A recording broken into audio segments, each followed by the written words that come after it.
Вчера имав една дискусија во која што се обидов најмногу да се задржам на амандманот 33, ако опфатив и други елементи поврзани со амандманот 34. Во таа смисла не би сакал да се повторувам, нити да оптеретувам премногу временски дебатата денеска. Споменав дека во преамбулата има на две места името Македонија кое што се става во историски и политички контекст, но оставам тоа на вчерашната дискусија која што имавме со претседателот на владата. Јас спомнав вчера, многу од граѓаните на Република Македонија не се среќни со овој процес, дали се и револтирани, има високо ниво на негативна енергија визави овој процес.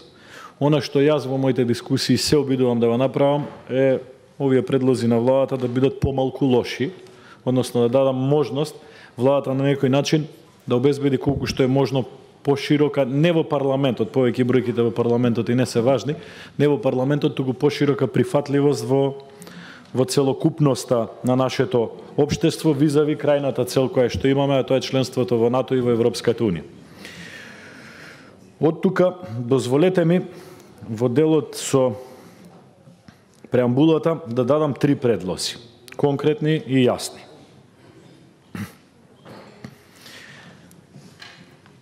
Инспирација за моите предлози е додавањето на Охридскиот рамковен договор како акт кој што го набројуваме во актите кои што значат нешто за создавањето на нашата држава и начинот на кој што функционира. Јас имам искрена дилема дали треба да стои по име Охридскиот рамковен договор, но до некаде го прифаќам образложението од премиерот дека практично целиот Охридски рамковен договор е дел од Уставот, само името на Охридскиот рамковен договор го немало досега и тоа ми изгледа на логично образложение.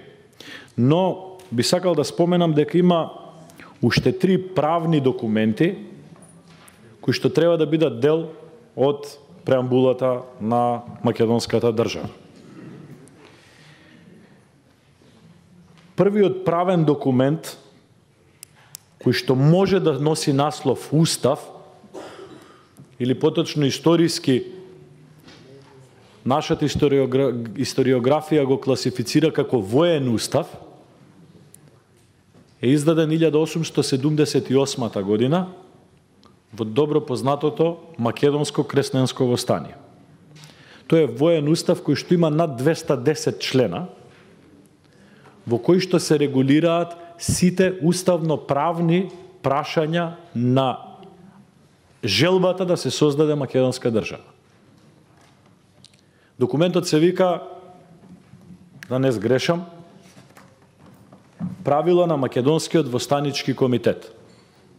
1878 година. Тоа е востание предводено од еден епископ Натанаел, Димитар Поп Ѓоргиев Беровски, Дедо Илјо Малешевски и така натака и така натака. Но овој документ во себе ги утврдува, како што реков, државно-правниот концепт на идната македонска држава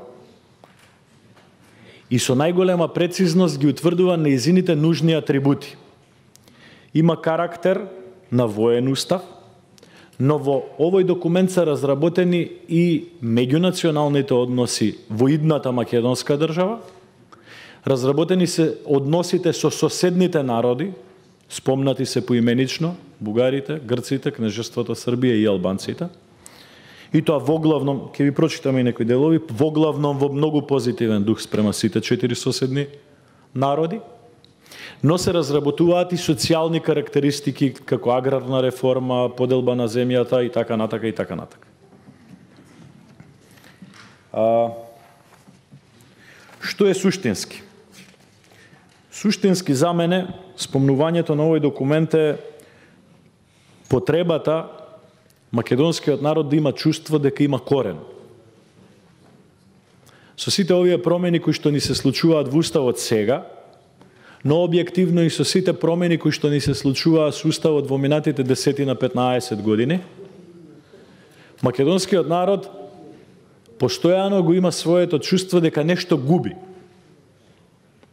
Мислам дека владата во следниот период на расправа, на јавна расправа, треба да го земе во предвид многу сериозно овој документ.